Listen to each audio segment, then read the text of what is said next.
the Christian Indie Writers Podcast, where we inform, encourage, and support Christian indie authors on their journey toward publication. I am Jennifer Carl Tong, and I write historical Christian romance. I'm Christina Catane, and I write in multiple genres, including Christian dystopian fiction. I'm Jamie Hirschberger. I write short fiction under the pen name J.R. Nichols. I'm Rhonda Hagerman, and I write fiction and nonfiction. Thanks for tuning in this morning. We really appreciate everyone for supporting us in what we're doing. If you do like what we do, please remember to like and subscribe below. As we do for every episode, we like to start each one out with a segment that we call What's Up?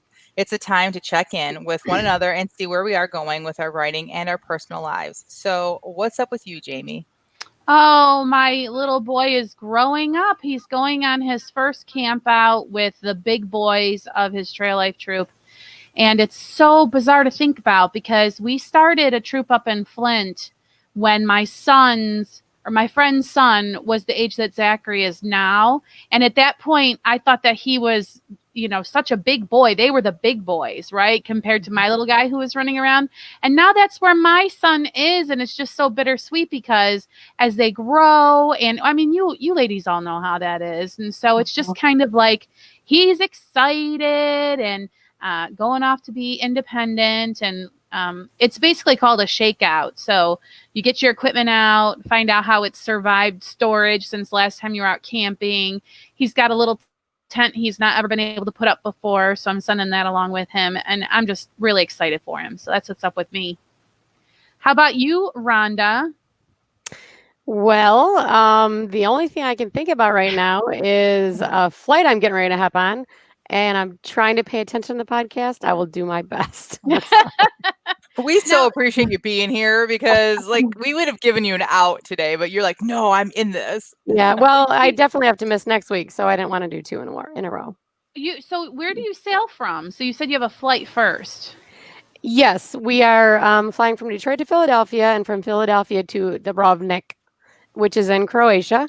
And then from Dubrovnik, we go and sail our way up the coast to Split, which is at the other tip of the country. And then we will, on our last day, we'll fly back from Split back to Dubrovnik and then back home to here. Wow, that's awesome. It's so exciting. I know. I can't wait. I've been wanting to ask you how big this catamaran is that you're going on, because the catamaran I used to go on when I was a kid fit 4 people, and it was just like a hammock. Yeah. But I looked online and I saw these huge ones that had thousands of people on the deck. So. Yeah, we usually charter it's around 45 feet. I think this one's a little bit smaller, but it's I can't remember exactly how long, but I'm sure my husband will yell up if he heard me say that. I can't imagine my life containing the words, we usually charter. I'm sorry. No, it's great. I totally am so excited for you. So when you say charter, is there someone with the company that's going to be with you? I know your husband he sails. No. So it's just you guys. Wow. Yeah, actually, if you look at my husband's family really close, they actually have gills behind their ears because they are such water people. They all grew up sailing. They sailed they grew up on a lake, and their Lake Fenton High School, that was actually right across the street from the lake. So they drove their boat to school a lot. They drove the boat to driver's education before they could drive a car. You know what I mean? That's so awesome. I know. So we get the boat. There's no food. There's no people, nothing on it. It's just the 8 of us. And we and you don't eat the whole time? What do you mean? No, we provision. We bring our own food and all that. Okay, you're no food. I'm like, this is a diet cruise. Yeah, you only eat what you catch. Yeah, right. Yep. That's awesome. Yeah, that sounds like a lot of fun. It does. Really, really, so excited for you. Can't wait to hear about it. And it's going to be beautiful. Oh yes. Oh, the weather over there is perfect this time of year. Supposedly, I've heard. All right, what about you, Tina? Oh, well, my little girl had a birthday yesterday, and I'm really tempted to say how old she is, but she probably would kill me because she's old enough to care that I probably don't say how old she is. So I just have to say I don't know how how I was able to give birth at 2 years old. But It's a miracle. so I was trying to find baby pictures of her yesterday. We're half packed for moving here. I have a whole room full of boxes of stuff that's ready to go, and I could not find the pictures. But I did find some when she was little, and I put together a bunch of them to put on Facebook for her. And it just makes you think about when your kids were small. Like I have this one picture of all of us standing on the shoreline in Staten Island, and the New York City skyline is behind us, and the Twin Towers are still there. Wow. So it just, it just goes along with what Jamie was saying. Like my kids were all so small then, and now they're all adults. Christopher, who was the baby always, 'cause he's 10 years older than the youngest of my older 3 children. He's 16 now, so it's just crazy to think about. Yeah, it's interesting. As much as I really enjoyed my children, I tried to focus really hard on enjoying every age and stage and all that stuff. But let me just tell you, I feel nothing like regret at all at the fact that they are no longer toddlers. Oh my goodness. I was around some like jacked up after lunch toddlers yesterday, and I was like so glad that that's not my current reality. There's no wishing them back to little. Right. Happening. It's a really interesting And phase of life. with my granddaughter, that whole stage went by, so it's just going by so fast. Yeah. And probably because I'm not responsible for her like I was with my kids that small. And we only see her on the weekends, so it goes by really fast. And she's just growing up and starting to talk in complete sentences, all that kind of stuff. And pretty soon I'm going to be able to have real conversations with her. I'm looking forward to that. But I don't want it to come too fast. What about you, Jen? What's up with you? Well, keeping in the same theme, apparently, my baby turns 9 today. Oh, happy birthday to her. Birthday. Don't cry. I know. Oh, golly. She woke up an hour early today. She was so excited. And so she's got plans the whole day. Her actual party, we only do parties in our family, like for the big ones, like double digits. So when you turn 10, 13, when you become a teenager, and when they're younger. So like, this is not a big year for that. So we're just having, cake and ice cream and gifts at my parents' house tomorrow. So today I told her, I said, what do you want to do? We'll do something special tonight because my husband's been working evenings. So we weren't going to have the party tonight. And she's like, I'm going to go to Build-A-Bear. So I already said she could do whatever she wanted. So we're off to Build-A-Bear tonight. We missed out on some, anyways, we're going to go down to Somerset again and go to Build-A-Bear and do that with her. And I'm taking her lunch at school. I do that every year. And I sit with her at the lunch table, and all of her friends are like, your mom's here. They think it's super cool when a parent does that. So just going to birthday it all up today. So that is what I am, Oh, wow, I'm really jealous of you. My youngest turns 21 tomorrow. And it's so traumatic for me that I had to leave the country. Yeah. That's hilarious. You guys with the little babies still, I'm so jealous. Well, our chat's already active this morning. Maria says, what's new with me is that I set up a Facebook group a couple weeks ago. She says, Jen has even joined. Yes, I have. Let me know if you guys would like to join. So yes, she's doing a great job in her group. I have to give her that. It's really hard. We know that doing Facebook groups, especially when you're like when it's just new for you, right? So she's doing a really great job with that. And Robin says, hey, what's up involves no children whatsoever, thankfully. She said, we have no power. We have power back on, and the moat around our house is progressing well. So, yeah. So I'm guessing that's from the hurricane that came through, that they had no power and have a moat around their house. They've been doing construction. I know that. So, yeah. So. Oh. How does Maria pronounce that? R-E-H. Does anybody know? Regid? Because it's New England Celtic Kingdom, and I'm sure I'm butchering the pronunciation. It's Northwest England. It's Regid. Sure. Yeah. I don't know. It's probably like one of those really hard grunting, rolling R's. That's such an American thing to say. That's awesome. Robin says yes, hurricane and construction. So I'm glad that presumably her husband was fine. So we didn't hear to the contrary. So that's an answer to prayer, praise report. Yes. Praise. Yeah. All right. Oh, here we go. Maria says yes, but reg with a hard G, regged. Ah. So you're good. Yeah. So almost like rugged. It's also Celtic and a hard C. Celtic? Oh, Celtic. Ah. Celtic. Oh, I'm sorry. I lived in Boston for too long. Yes, that's what it is. What do you mean? There are Celts other than in basketball in Boston? What are you talking about? That's terrific. Well, it should be spelled with a K, but nobody asked me. Well, okay, so that's a terrible transition, but we're going to transition anyway because we do need to get into today's topic, which is a really chatty one. I'm super excited about because I'm hosting, and I tend to be a little bit on the chatty side anyway. But we like to talk about writing craft, and this week we decided that we're going to be talking about crafting your chapters.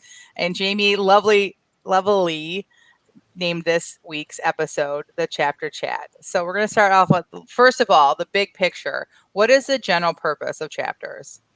Yeah, I think it's we can maybe have different opinions about like other things we're going to talk about, like how long they should be and what their purpose is, in your book. But in general, I think that we can all kind of agree that it's a way to divide your writing up in such a way that it helps the reader to manage the work, because you're given 120,000 words, for example, and just one session of that would make you feel crazy. I mean, if you picture reading a big paragraph full of text with like no indentations and how crazy that makes your mind, well, I would think that a book without chapters is going to give you that same sort of uneasy feeling, and it would be a horrible experience for the reader. I agree. Yeah, your brain needs to take a breath. Mm-hmm. I know that's a weird way to put it, but it's really what it is. Like, you just need a spot to breathe, and before you go on to the next. Okay, Right. So our brain needs to glow and our brain needs to breathe. I wonder what other things we're going to have for our brains to do. Yeah. Well, and I know- was really surprised when I was new in the faith or whatever to learn the Bible didn't have chapters originally, and that they were put in there to kind of help people digest the document in a better way. Mm-hmm. It didn't have verses either. Chapters or verses. Yeah. As a former teacher, I think it's interesting that we teach, or we learn growing up writing, that you have to write in paragraphs, that you have to have periods, and there's all these other breaks. But we don't teach kids about chapters. We teach them what a chapter is, but we don't teach them the purpose of a chapter, right? So it's because I think, at least in the United States, our educational system is not focused on creative writing. Not at all. It is completely focused on technical writing. Mhm. And as a writer and as an English teacher, it was very difficult for me to stomach that as a high school teacher. But I think that we learn a lot about it from what we read, which means I think that because there's so many different genres and so many different ways of writing, that's why there's so many different opinions on chapters as well. So, Mm-hmm. all right. So because of that, let's talk about some of the differences. Like how long should a chapter be? Isn't that what people always ask? Like, especially Yes. in any Facebook group where there's newbie writers, or, someone is kind of panicking because they're like, well, I have a chapter that's 8,500 words long. Is that Oh my too gosh. long? Or the Mhm. opposite, Mm-hmm. Right. And so I think that's one of the most Yep. basic questions people ask. I think it has to kind of go along with the book. I used to read a lot of suspense. I used to read like every V.C. Andrews book I read, and I read a little bit of James Patterson and all that. And he's got potato chip size. He calls them potato chip size chapters, because when you're done reading that one, oh, well, the next one's only 2 pages long. I can finish that one. And by the time you know it, you're done with the book. And it really works. But like V.C. Andrews, her chapters were just long enough to really freak me out. And then just like Tina said, by the time my brain needed to just relax and breathe and for a minute, I needed, that was where the chapter ended. So But I don't think Yeah. there's a rule. James Yeah. Patterson has really short chapters too, and he kind of writes in the thriller genre also. So maybe that has something to do with genre. With the thrillers, you want it to be fast paced, and I think that having short chapters lends to that. Mm-hmm.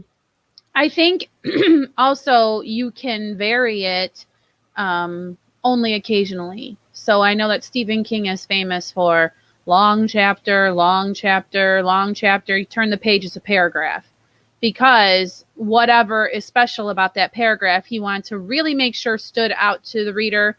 And so writers can be kind of gimmicky with it, right?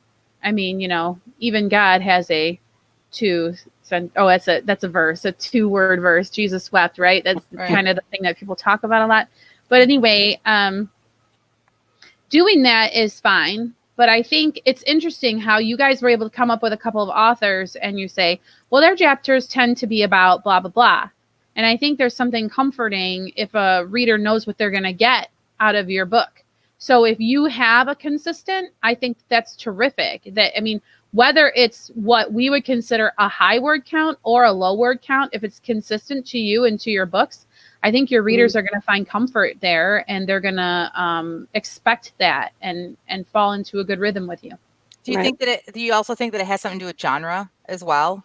Mm-hmm. Because I kind of think so. feel, I feel like when I'm reading something in my genre and I feel like, oh, this is dragging on, it's probably because the chapter is too long.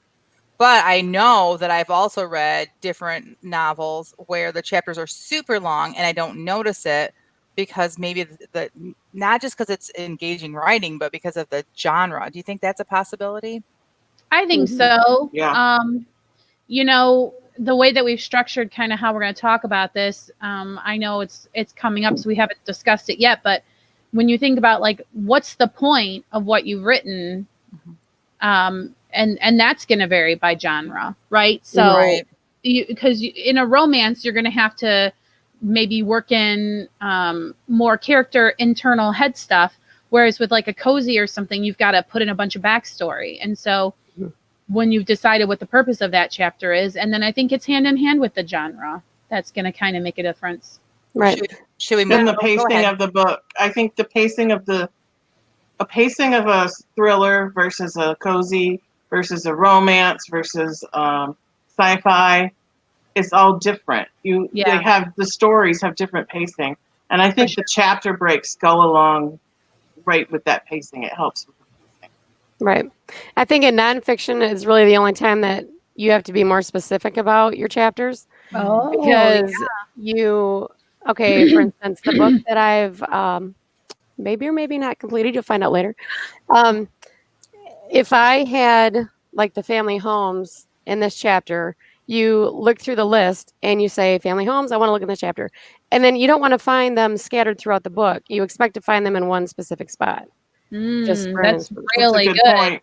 Yeah, because the chapters are more or less serving as an outline for the reader too, as they're looking at the front of your nonfiction book. Mhm. They can kind of get an overview of what they're going to be getting. That's a really good point, Rhonda. I'm glad you And shared that. sometimes when I'm reading nonfiction, I look at the table of contents and say, well, this is what I'm really interested in. Yes. And I might like completely skip the other chapters and just go to like the homes, like you said, and I expect it all to be there. Mm-hmm.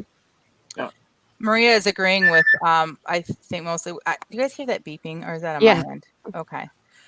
Maria is agreeing with what you were saying, Tina. She says, I think chapter length has a lot to do with the plot, movement, etc. But I also like my chapters to be consistent to the point where I will fiddle with links during editing. I do that as well. Do you guys do that, do you think? I know we're going to talk about our own systems later, but Not so much, but I'm really curious if she then really prefers consistent chapter lengths as a reader. Like, it's a real genuine curiosity I have. How about you, Jen? Like, do you prefer consistent chapter lengths as a reader? Do you notice? And is that part of what drives you to keep yours so consistent?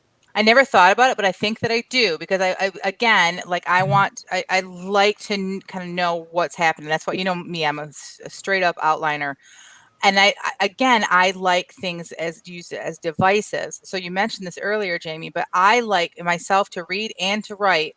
I like my chapters to be pretty consistent, but then I like to, if I want to make a short chapter, there's a purpose. There's a reason why I've made it super short. You know what I'm saying? So we can talk about that a little bit later, though, too. Speaking of super short, Robin says that she recently heard a podcast by Joe Hill, who is Stephen King's son, and he said he'd love to write a book that only had super short chapters, 50 words or something. She can't remember. That would be cool. Jamie, you could totally do that. You could own that for sure. So, let's see. Oh, this is a good point. Maria says it might also be to do with whether you're a plotter or a pantser. Maybe I kind of hinted at that. If you have a really comprehensive outline, you might already know what points you have in each chapter and chapter links. So I find that for myself that when I'm kind of planning out my chapters, because, you know, guys, I outline the whole, like, by chapter too, I kind of put things in those chapters knowing like about how much it's going to equal. So yeah, and it's kind of one of those things where you kind of learn your instrument. So I know a lot better now what my 900 words could possibly contain as opposed to a year from before. So like travel back in time and ask Jamie in 2018 how much content is in 900 words that Jamie writes. Well, first of all, it's changed, but second of all, I had no clue. So the more that you write, the more, if you're an outliner, well, that's going to take me about this many words, and you can kind of predict how long the chapter is going to be. And it's interesting, though, because it's indies and we don't have the industry requirements, right? If you're going to pitch a romance to me, it needs to be 80,000 words. Except it's nice to still use those benchmarks and then kind of divide your chapters up like that, right? So, yeah. Well, let's look at even what we've talked about the past few weeks. Like I had that one chapter that was 3,000 words. Do you remember me presenting that to you guys during writing group? And it wasn't terrible writing. It wasn't the worst thing you'd have read, but there was just something, and it was over 3,000 words. And I don't want to give away this next segment, but it was long for what I write. And it would have been okay if I'd have put it in there, but I think, and I think you guys would all agree, that if that were a chapter in my book, it would have felt long because it just was too much of the scene. And Jamie was, everyone helped in a great way. And then Jamie was able to say, just cut this whole part out. And I was like, genius. And I think it's going to read much better because it's just more entertaining. We don't feel like we're, it's just slower moving, right? I recently had the same kind of thing where I had submitted something to you guys and it was really long and I just felt it wasn't right. And so I remember telling you guys I was going to sit down and do a 2-tier outline to figure out what my character's internal motivation for the whole thing was. And I decided to just cut the entire thing because it was just 3,000 words of filler, really. Because even if something you've written is doing something, like I think every chapter has to have a purpose, and we're talking about that. Even there, sometimes like you need to cut some of the purpose out, or you can get to the purpose in a much quicker way. So, all right, I just gotta share this. During in the chat, we were discussing whether plotting or pantsing, and I said hashtag team plot. And this is what Robin came up with. Hashtag team free write with a vague roadmap. All right, Robin. Yeah, I was going to say I'm a plotzer or a plantser, whatever you want to, because I have a vague outline and then I pants it. I would probably have the same hashtag, but instead of roadmap, mine would say roadkill. Because a lot of disasters along the way as you try to figure it out. All right, so we've kind of hinted and we've kind of tried not to go too fast, but let's go ahead and get into the purpose of chapter. So I think that is really the key to it, like Jamie kind of hinted at. As far as your chapter, we did mention that, you know, a lot of people will say to you, write the story the way it needs to be written. Yeah, we get that, but you also have to have a craft to it, right? So what would you guys say about purpose of chapters? Like, what is the purpose of a chapter? I'll let someone else go first because I've been talking a lot. There's two purposes and they go together hand in hand. You need to get your plot from point A to point B. You also need to get your character arc from point A to point B. And you break that up into segments. I mean, if you're doing an outline of your character's character arc, you would say, well, here's where she starts, and then this happens and she ends up here, and then this happens and she ends up here, and this happens. And so that naturally builds itself into chapters. where if you're looking at your story's character arc, there should be a change in your character from the beginning to the end of the chapter. It could be slight. It could be a start of a change of a thought, of their way of thinking. But there should be a change, not just in the plot, but also in the character. I would agree with you, but I would also challenge that perhaps some chapters are just to establish those things. So, like, how do you know that the character has grown unless you have a baseline from where they're starting? So you may not be moving the character along within that chapter. You may just be establishing this character is too rigid on her ideas about whatever position. And the purpose of this chapter is to demonstrate that to the reader, right?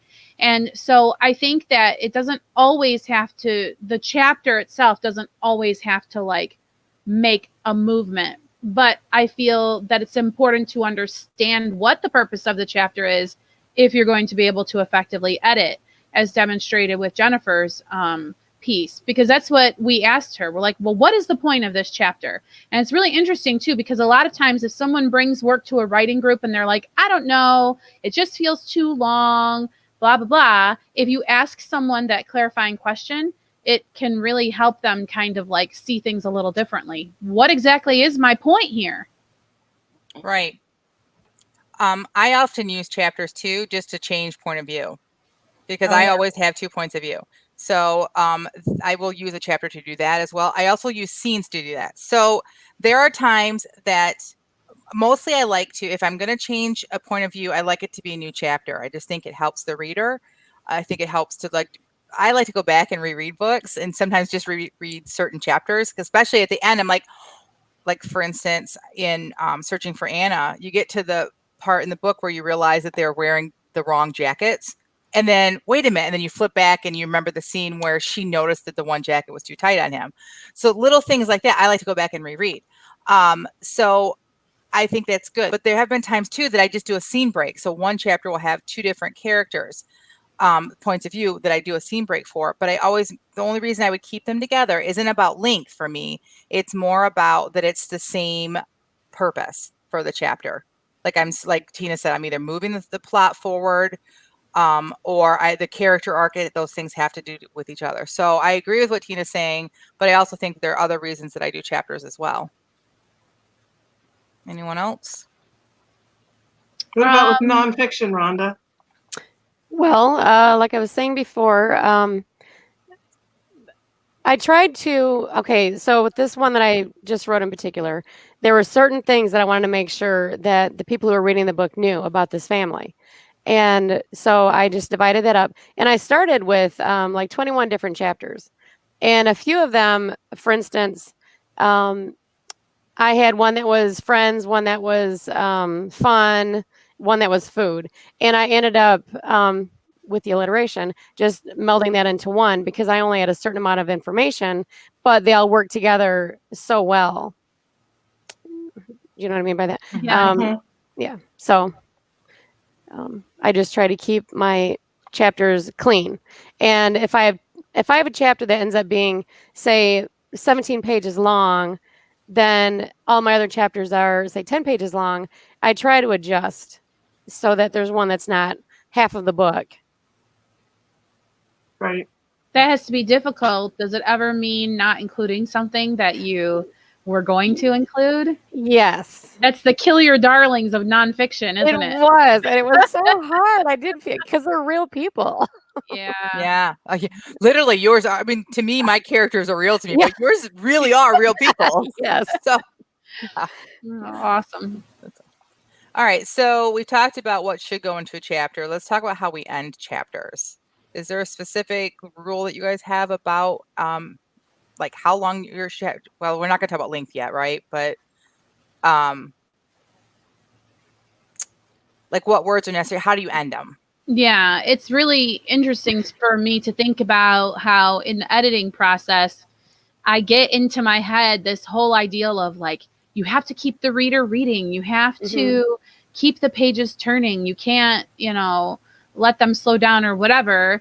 But then that battles in my mind with the whole letting the brain breathe advice. And also like, okay, I need a place to put this book down so that I can finally go to bed, right? And so, Right. I don't know. I guess I Sleep don't. is overrated. It is. It is. I'll tell you, as a reader, I am a sucker for a cliffhanger. Mm. I stay up all night to finish books. Me too. Mm-hmm. When I'm writing, I have like 3 things I'm looking at really. I want to stop at a place of tension that makes the reader want to find out what's going to happen or like what's coming or just like some little thing. I also look at a chapter as a complete story on its own, so there has to be resolution of whatever's happening in that scene. And the literary writer in me wants it to be poetic at the end. So those are the kind of the 3 things that I think about when I'm ending a chapter. I like those benchmarks. That's good. That is good. Robin says that every chapter should end with a question that drives the reader to turn the page. Agreed. And by question, I don't think she means like literally a question. Maybe she does, but for me, I try to end my chapters with something where it's either a question or like, oh, what's going to happen next? Or like literally. So literally, I was sitting with my aunt while she was having her chemotherapy this week. And I don't know if anyone's ever gone through this, but it's a very it's a very depressing thing. It's a big open room with a bunch of like hospital seats in it all the way around, and it's very quiet. And everyone's just kind of like sitting there acting like the other people aren't there, having the same thing happening to them. And it's just so my aunt asked me to read to her. She's an avid reader, but has been too sick really to read my second book. So I was reading it to her, and we got to the one scene, which you guys will understand, where the last sentence is, but what about the baby I carry? Or the child I carry. And my aunt literally went, oh, and her hand reached out and grabbed my arm. And she'd been sitting there. The whole place is quiet, right? And I'm reading quietly. And she's just kind of sitting there with her eyes closed, just trying to relax during this whole thing, And she like literally did that. And that, first of all, was cute. But second of all, I'm like, I did it. I did it with that chapter because that's what you want. You want someone to go, oh, and then I'm like, should I stop now? I knew what she's going to say, but I went, should I stop now? And she's like, no. And then because she wanted to know more, like, what do you mean, child? What? And so that's at least in romance, that's what you want. But I think in every kind of fiction, in nonfiction too, you want to have them not want to put the book down. So yeah, I just have to say, you just gave me goosebumps telling me that story. Oh, I wish. Yeah, that was a good story. I wish everyone knew my aunt. Like everyone who knows her, like just loves her. But anyway, so okay, moving on. So somebody done some research. Was that you, Jamie? The Well Writers Digest had some answers for us on this. Yeah. So let's imagine you have a big monster chapter. It's like 3,000 words. Oh, let's imagine. Yeah. I think I have several. But unlike Jen, you review it and you decide that every word is necessary. You need to keep these 3,000 words, but you want to break the 3,000 words down in more manageable chunks. So how do you decide where to end your chapter? What Writer's Digest has some answers for us. They had an article, 3 ways to know when to end your chapters. And it was written by Aaron Elkins. First, the advice is to focus on the writing first. And deciding where to insert your break. Some writers make chaptering part of the outline, but this writer says that you write the chapter first and then evaluate the structure second. Okay. Yes. So in other words, this is not something that you worry about. I'm going to type until I get 1,800 words done, right? Like you don't think about the chapter length. Then break your chapters when the story requires a shift. So a change of point of view, like Jen was saying, a change of time or a change of place. Sometimes your story will just tell you when there has to be a new chapter.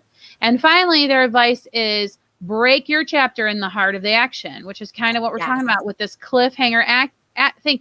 And you'll notice, like, what about the baby I carry isn't really action. Like, I picked up the machine gun and aimed it at the alien. Like, that's also action, right? So there's many different ways to define heart of the action. But a good rule of thumb, according to this article, is to ask yourself, how can I end this part So the sleepy reader is compelled to keep the light on, if only to see how some crisis turns out or how some crucial question is answered. So I thought that was pretty good advice. And if there's a way to link this, we will figure that out. But again, it's from Writer's Digest. That's awesome. Maria says, let me pull it up here. LOL, you think monster chapters are 3,000 words? Now, Maria writes historical fiction, so they tend to be longer too as well. So we have a question. Do you have parts to your books writing? Do you have parts to your books writing have as well? I tend to have 4 roughly equal sections. Oh, parts. Yeah, I don't write long enough to have parts yet. Yes, Jamie has beginning and end. There's the part. That's it. No murky middle for me. What about you ladies? Do you guys have parts in your writing? I guess if you want to call like the 4-act structure, that there's like Act 1, Act 2, Act 3, Act 4. Yes, but I don't plan to like put Act 1, Act 2, Act 3, Act 4 as separations in my book, which I have read books that do that. Right. Yeah. I seem to remember like Isn't Gone with the Wind has like parts. Yeah. You know? And I think The Hobbit does. So things like that, yeah. So I think that I do, Maria, but I again, like Tina, I don't label it. So I do the 4-act structure as well. And so I do the 3-act structure, but my second act is like twice as long, and I have a stopping point in the middle of that. So I think technically I do, but I don't label it. But if I were to do it longer, I think that longer pieces need to have that, because then I've been reading books that have that, and you get to that the first quarter, you end the first quarter, and then you're like, because it's always going to be some sort of disaster or major event, and then you see that it's a new section, and you're like, so it gives you like that break, and that that like, oh, that was like it, right? So I would like to ask for people who write longer, for parts, as an indie, would you consider, instead of writing a book with 3 parts, writing 3 shorter books for the purposes of getting sales? Like, I don't really know, because that's not how I write or what I do. But from a business perspective, you wonder, although it does require then 3 covers and 3 blurbs and all the expense and time that goes into publishing. But would you not be maybe leaving money on the table to give the whole thing in one massive tome? I don't know. Because it's been a long time, because it seems to me when I read parts, they're very decided. This part was, this decade or whatever in this family's history, So I don't know. That's just something I think for an indie to consider. It's another choice. I think it's a great point, though. I think that it's probably genre driven. Yeah. But I do think that it's something that everyone should consider if you have a longer work. Statistics show that, especially for indie authors, putting out more quickly and putting out more works, you're going to make more money. So it's something to think about. Definitely marketing. It's a good marketing strategy if that's what you decide. Right. Oh, Barb says, I think those with parts as being sagas. Yes, I agree with that as well. So. Hi, Barb. Hi, Barb. Hello, Barb. All right, so did I bypass the part where we were supposed to talk individually about what we did? So are we at that part? It's been one of those days, ladies. So I think the only thing we didn't talk about is if we should name your chapter. Oh, yeah. So Harry. No, just kidding. Not like, oh, little Susie, I had to chop 1,800 words from her today. That's not what I mean. Do you ladies name your chapters? Well, yeah, they should all have numbers, but do you have names as well? I think in nonfiction, I think they should be named. Definitely. In nonfiction, you think they should? Mm-hmm. Yeah, names are helpful in nonfiction. Mm-hmm. You want to know what you're reading about. Right. I wasn't really concerned about this subject until the first time I went to South Pub and I looked at that table of contents and I'm like, that's the most boring looking thing I ever saw in life. Chapter 1, chapter 2, chapter 3. And it's just like, which is a ridiculous reason to do something like put names or whatever. Jen, you like to name your chapters, don't you? I do. I like to read books that have named chapters, but I also like to use it again as a device. I like to have the names of my chapters hint at what is coming, but you don't really understand that it's hinting, if that makes And sense. Like yes, after you've read the chapter, then the title will make sense. I like another it when I thing do you that. like to do is put like a little quote, right? Like, Yeah. is that a romance specific thing or? It is a romance specific. Well, I don't know. I Mm-hmm. mean, I've seen it in romance, but maybe historical as well, and maybe women's lit. Maybe. I've seen it in dystopian too. Oh, there you go. So it was like a quote from Revelations kind of thing at the beginning. Oh, that's So there cool. isn't a rule, basically, is what we're saying. It's really author's choice. I think so. And I've been wanting to say this whole episode. I don't know if I read it or somebody said it to me, but I got this writing advice one time a long time ago, and it said make sure you're an expert in knowing exactly how things are supposed to be, and then change them however you want. But first, make sure you know. Yep. Well, that's part of being an indie, right? Yeah. We don't have to follow the rules. However, we should choose to follow the rules when it's important, right? But you should know the rules and then Yeah. make a conscious decision to not follow them instead of instead of not knowing what you're doing and it just being done like by the seat of your pants. I think that's agreed. the Because you gist want of it. just same thing is with book covers. You want to blend in with your genre enough to where you appear to be in the right spot, so that somebody who's shopping for your genre sees yours and it is pulled to it. But you also want to stand out a bit, right? So same thing with everything else you do. As an indie, you want to follow the rules, blend it enough, but then you make yourself unique in your own certain way. Yeah. So one thing that helped me really understand that is I'm glass blower. My mother is a potter. And there are certain things that in order for these things to be usable objects, you have to follow certain rules of physics. And they're like for heating them, annealing, just so many different rules. And if you don't follow those, it's going to be a disaster. But once you have those rules understood and they're in your mind, then you can mess with them all you want. And I never really understood how important that was in writing as a younger person until I learned how important the baseline rules were in these other things. And wow. I don't know if that's helpful to anybody else, but they are hard and fast. My son's doing physics this year. Can we come watch you blow glass as a field trip? Sure.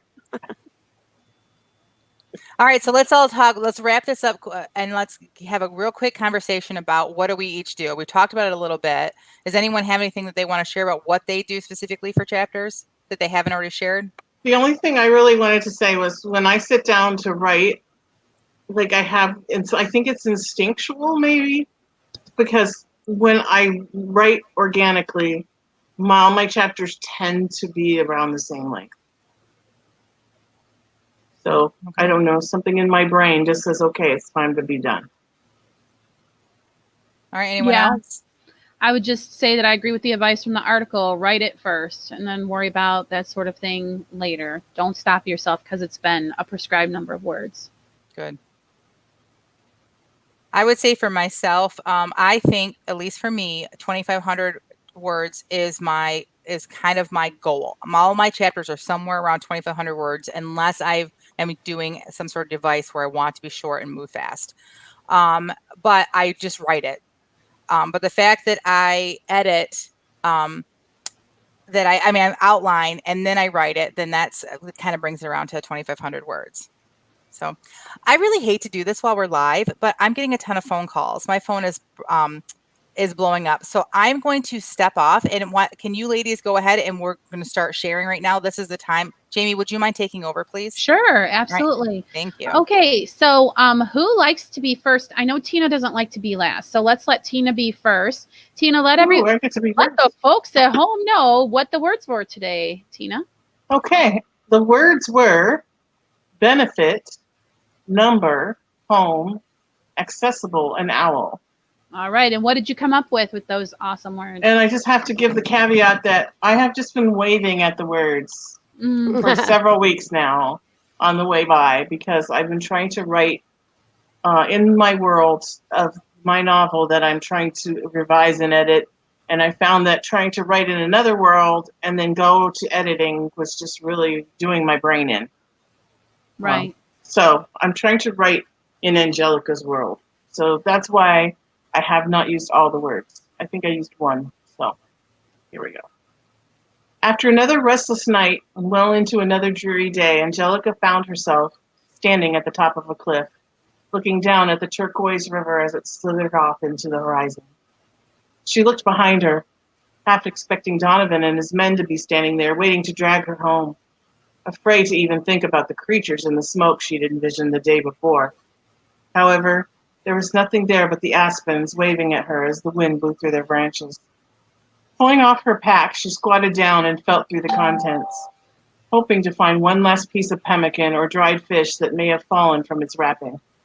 In the river, there was plenty of fish for the taking, and the tender shoots of grasses and weeds that were edible growing along its banks. Up here, all there was were aspen and birch and the moss that covered the rocky ground. She needed to find a way down to the river. Chugiak whined, nudging her hand with his nose. "Sorry, boy," she said. "The sooner we find a way down there, the sooner we eat." Chugiak barked once and took off in the direction of the ravine they'd been following, as if he'd understood every word. Angelica followed. She'd learned a long time ago to trust Chugiak's instincts. They had gotten her out of tight spots before. Like the time they'd been out in the forest and lost track of time. It had gotten dark, and Angelica, only 7 at the time, had lost her bearings. Chugiak had led her out and right up to where her father stood, hands on hips and a scowl on his face. She imagined that was the look he'd have when he saw her again, if he saw her again. Chugiak's barking ahead made Angelica break into a jog, and when she broke through the trees to where he was, there was a little clearing. The way it was perfectly round gave it the appearance of being man-made, and the log across the ravine, 3, 2, 1. Oh, Wow. I was lost with you there in that little scene. And now it's Yeah. over. I know. I know. I really appreciated all the foraging. I was really interested in her diet.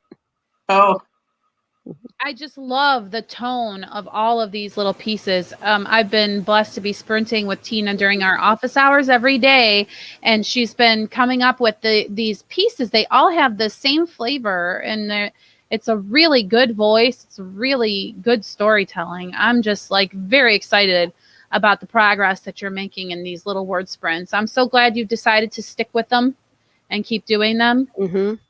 thank you. Awesome. All right, Rhonda, you want me to go next, or you want to be Sure. next? Go ahead.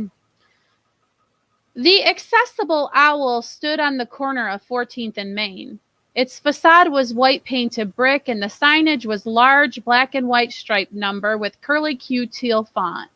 Winking down on Amy from its left side was a chubby chalk outline owl. Home accessories and necessities was printed in a puffy thought balloon artfully painted over the owl's head. What am I doing here? Was what floated around in the thought balloon over Amy's head.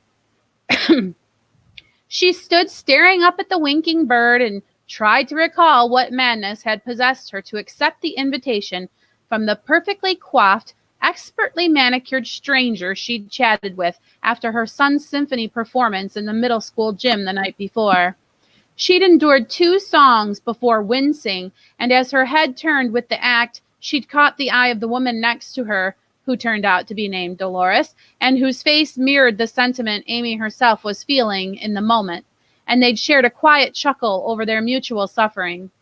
After the concert, over styrofoam cups of watered-down punch, the two somehow managed to hurdle all preliminary small talk topics and dove right into a commiseration over lost love and the struggle of bringing up children without a partner. "And somehow I agreed to come here for this," Amy muttered. A pair of chattering women brushed past her and entered the shop, and in the updraft they sent in their passing, she could smell the odor of pan-fried garlic that clung to her shirt. She cursed herself for not changing after making dinner and checked the time. It was too late to get home and get back. She'd have to go in smelling like a pan full of stir-fry or never go in at all. She turned and stuck her hand in her jeans pocket to fish out her car keys, but was stopped by a near collision. Dolores stood before her carrying a massive cardboard box. I'm so glad you made it. Yes, me too, Amy said, and even she wasn't sure whether she was telling the truth. I like that That was last really sentence. good. That last sentence would make me turn the page. Oh, good. I Yeah. wrote it your ending. Yeah.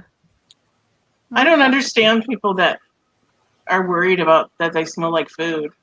No, I know. It makes me like them more, really. Yeah, I like the smell of food. Unless I'm sitting next to you in church and you smell like bacon and there's nothing I can do about that, and you're making me hungry, then I might have issue.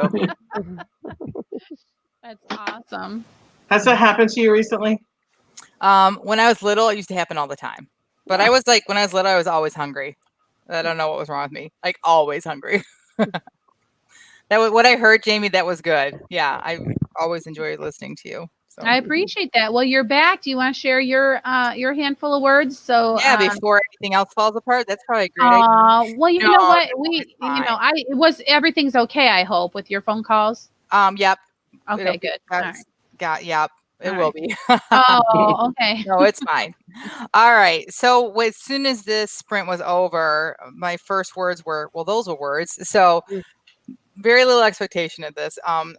It is not creative nonfiction, though this may be something that could have happened. So I looked up at the dormer, the part of my home that protruded from the roof, and frowned. Are you certain that is the only spot that is accessible? That's what the expert said, my husband answered, but we'll know for sure in a few days. I nodded and turned toward the shoebox-looking contraption on the post at the back of our property. And is that thing really necessary? I want them gone, not just housed somewhere else on the property. My husband smiled. They really are a benefit to the ecosystem, you know. For what? Feeding the barn owls? Do owls eat bats?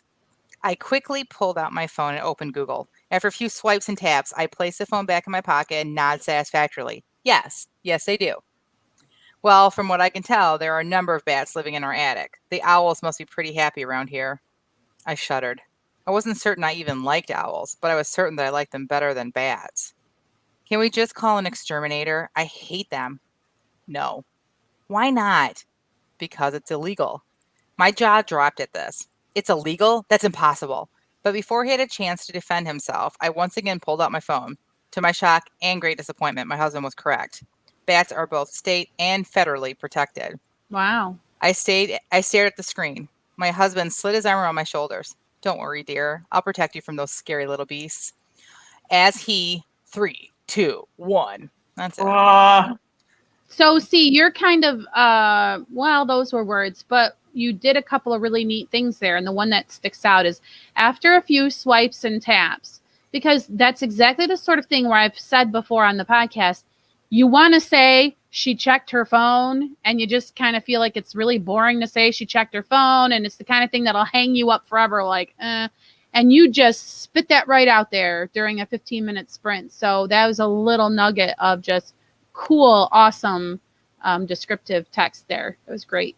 Yeah, I appreciate that. And that's honestly one of the things that as I was writing it, I thought, because I don't think I'm ever going to use this, but I might use that part. That's definitely something that I could throw in that I agree. Thank you. And the character came out really strongly. Her sassy attitude, and I she didn't remind me at all of anybody I actually know. But I wonder where I pulled that character from. You need to print it and put it in your family genealogy folder. But it's not. It didn't really happen. I could. Oh. I actually could sit down and write what did happen during my Facebook Live when I was outside. Yeah, that was great. Well, you know what, though? Still, Rhonda's point stands, because you just say, well, this is just a little creative nonfiction, but remember how we struggled with bats in the summer of 2008. So, I mean, it's kind of like, it doesn't have to be necessarily biographical or whatever, autobiographical. Good point, Rhonda. That's really neat. Well, thank you. Yeah, and I think if more people treated journaling like that, they might be more inclined to stick with it. Yeah. Maybe. Like, what if you sat down to journal every day, but you just kind of like wrote a story about your day instead of actually writing what happened that day? That could be fun. Yeah. That would be like daydreaming on paper. Yeah. Yeah. Really? Isn't that what we do for a living anyway? Well, yeah, but Well, Jen, before you hopped off, we did not get to Rhonda, so we still have to hear Rhonda's All right. words. Okay. Mine is an exercise. I'm trying to see what my character's neighborhood looks like, so we will learn together. Okay. An owl is calling in the distance. What a mournful sound. You're not bringing me down today, Woodsy. Not today. I continue on down the path, not slowing my stride for my one-sided conversation. I've been walking every morning for a month now, and the benefits are starting to show in my mood. And now I glance down. I can see the ever so slight definition in my calf.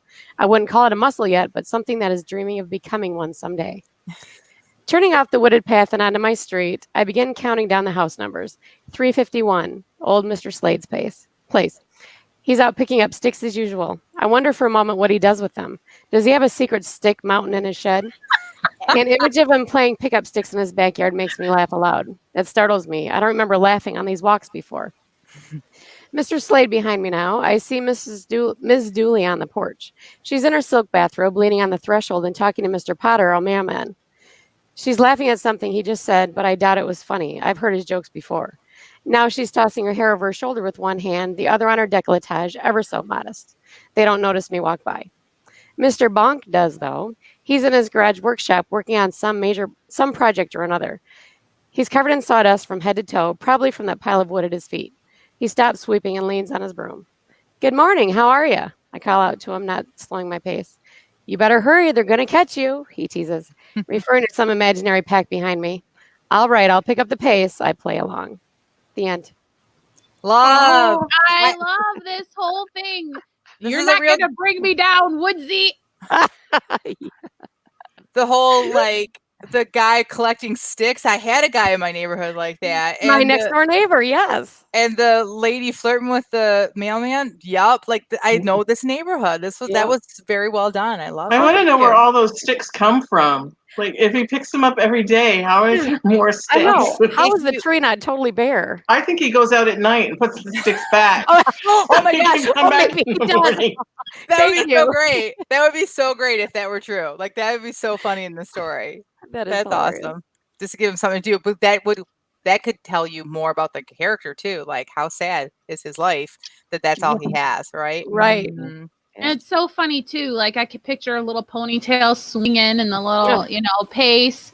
And as the houses, here they come. They don't even see me going by. I mean, yeah, who hasn't been there? Just kind of the self narration. And Mr. Bonk is an awesome name too. Yes, Oh, thank you. especially for the one who's going to stop and lean on his broom and tease you. It's great. Well, And I'll tell you, that character is actually modeled on my dad. And I chose the name because in a census, our name is completely misspelled as Bonk. So Oh, that's so cute. That I is I like cute. that. I little Easter love egg. the voice of this character, like the voice of the narration. I just really, really like this. I want to read a whole book of that. I love that. Oh, good. Well, you may have your wish. Yay! All right, so we're out of time, right? So we can skip accountability corner, except for Rhonda. Only Rhonda can do accountability corner. Is that how we can look at it? I vote yes. That sounds like a great idea. Okay, well, are we starting accountability corner? Yes. All right. Well, like you said, it is 11 o'clock, and I do have to. My husband is like getting ready to start the car. So let's see. Today we were talking about cliffhangers in our chapters, right? Mm-hmm. Well, here you go. That was awesome. That was the best ever. Best And ever. I'm like, twist the knife in the gut. You know what? Just for that, I'm going to make a head on a stick that's just like a stick figure with just some freckles and like yarn for hair or something that's not a printed out. And then that's going to be Rhonda. And she's going to come in here and say, so I finished. So did she finish her book? I don't know. We're not going to know anything.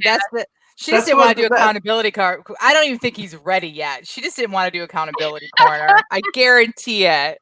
We all know Rhonda well enough. She's laughing. She did say a cliffhanger. So I guess we Mm-hmm. won't know if she finished her book till 2 weeks from now. Well, all I know is I'm excited for next week because I think we should all have our own Rhonda on a stick and see and have like a little competition. Yeah, we can have voting. Yes. That sounds like fun. Yep. Hope I remember, or I'll lose. I could just Yeah. lose. All right. So let's really get into accountability corner. And well, since you made the noise first, Jamie, you get to go first. Here's the thing that as we're getting ready for the podcast, I'm like, oh no, I'm going to have to tell everybody that I stink again. But what I realized is since I stopped worrying about office hours on Saturday and I've never done them on Sunday, and now I have co-op on Thursday and the podcast on Friday, I'm really only doing Monday, Tuesday, and Wednesday. And so the progress that I made is really not so bad for 6 hours, but it feels like I did nothing. And I will have to say I did not do anything yesterday during the co-op hours that I had available to me. I was on the phone with somebody, which is very valid. You have to make the phone calls sometimes, especially if you're trying to keep connections. But boo, I mean, I guess I did okay. I went through a couple of chapters, but it really doesn't feel like I made any progress. I'm like, how did a whole week go by? But I'm just going to have to intensify and redouble efforts, maybe pick up making Sunday like a work day again, because I'm never going to get anywhere at the amount of effort that I've been putting in. It's just the bottom line. So there's no other way to do it than to just do it. So I'm going to do office hours tomorrow. I'll work for at least 2 hours and continue with, if I show up for office hours, I'm not done after the sprints. I'm doing 2 hours of work on my book. So that's my commitment for next time. All right. What about you, Tina? Well, like Jamie, I had co-op this week, but mine's on Monday. And so then I did office hours Tuesday, Wednesday, and Thursday. So it seems like, that's not a lot of work, but I'm really happy with the progress I made. Yeah, you had glowing happiness in our private messaging. Yeah. Yeah, I actually made it through 2 chapters, and I'm on a 3rd chapter. So, and I think these sprints are real. The one chapter that I was reading, I just hit delete, and I put in the sprints that I had done, because the sprints were the same part of the story. And I was just trying to get in her head so that when I went in there to revise, I was in her head. And I liked what I'd written better, so I just put the sprint in there. Oh, Tina, I hope that you can recall it, because it would be an amazing exercise to have the two to compare someday down the road. And so that you can say, for somebody else who might be struggling finding the story versus saying what happened. And then you could say, see, read this, now read this. And it'll demonstrate exactly what I'm talking about. I think on one of them I did actually cut it and then put it in. I had in my Scrivener, I have a file that says cut scenes. Right. And I just stuck it in there. So for one of them I did do that. And the other one was just so bad I just deleted it. So, but my plan is I'll come tomorrow with you to office hours, because I don't have Athena this weekend. So I should be able to do that. Awesome. So I just continue with more of the same is my plan, and hopefully make the same kind of progress. That's awesome. What about you, Jen? Well, if our office hours were real and we were actually working for a company, I would have been fired long ago. At least after this week, I for sure would have been fired, because life has just totally gotten in the way.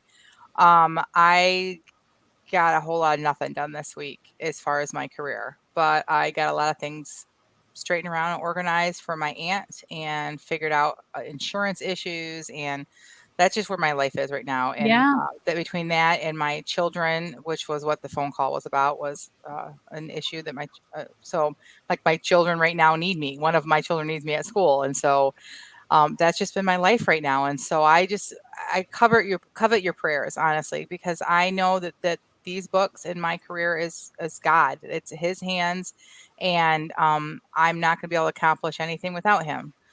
So for next week, I don't have chemo. Well, my aunt doesn't have chemo, so I don't have to go to chemo, but we have 3 doctor's appointments, and also have to start. She has asked me to start packing things up. She wants the house to start being taken care of, and wants there are things that she wants given to certain cousins, and she wants to do that now. And it feels weird to me because she's still here, to start going through her house, but that's going to bring peace to her. So this is what we're going to do. So that has to start next week. So I just pray, I would want you guys to pray for me to help me to find where I can fit my career in over the next couple weeks or a couple months, hopefully. I don't know. Well, I Well- would just like to challenge you, because if you think about this as actual office hours, you should think about it more like the hairstylist who rents stalls in a building that has hair cuttery or whatever at the top, and then you come in and you make the money when you have the time. So you're not going to get fired, first of all. And second of all, this is a very special and precious time in life, and you'll never get a do-over. I mean, it's ridiculous to kind of say there will be time to work on your career later.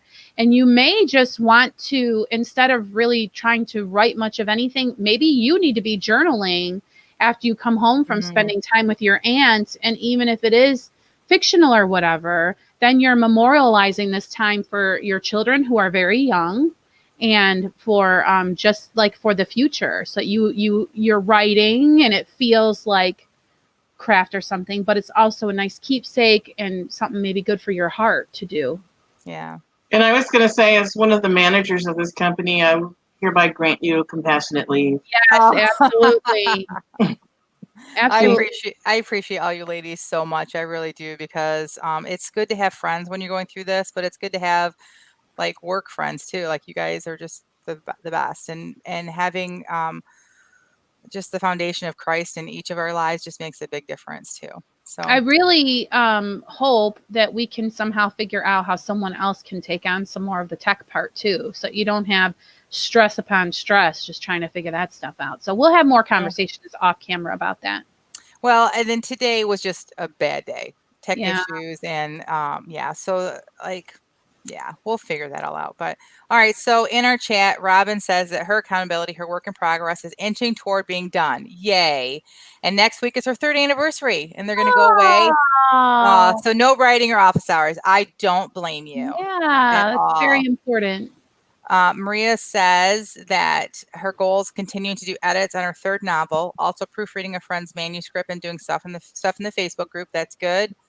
Also, because of the group and doing content, I've actually done 2 blogs in 2 weeks. There you go, in a row. Yay! Before that, her blog was buried in dust. We know that. Mine's in there somewhere in the dust. Right. So it's been good. That's great. And then, Robin says, sending lots of love to you, Jen. Thank you. I really appreciate that. Barb, where's your accountability? Barb, Yeah, I know you're still there. Barb. So that's it. So, all right. Well, that was a good chat today. I really appreciate it. I really enjoyed talking about all that, the chats with the chapters and stuff too. Those of you that do listen to us or watch us on YouTube, maybe live or even in the replay, because we have a lot of people that watch the replays. We are interested to know in what you would like to have us talk about. If there is a topic in writing, or it's Christian publishing or Christian indie publishing that you have questions about, or would like just to have a discussion on a chat, let us know. Reach out to us on Twitter, tweet to us, or message us, and let us know, because we would love to hit the points that you are dealing with right now. Absolutely. Yeah. All right. Anything else, ladies? Nope. All right. Well, then that means that this concludes the Christian Indie Writers Podcast. So until next week, may your pen be prolific, may your deadlines be met, and may all of your words honor Christ.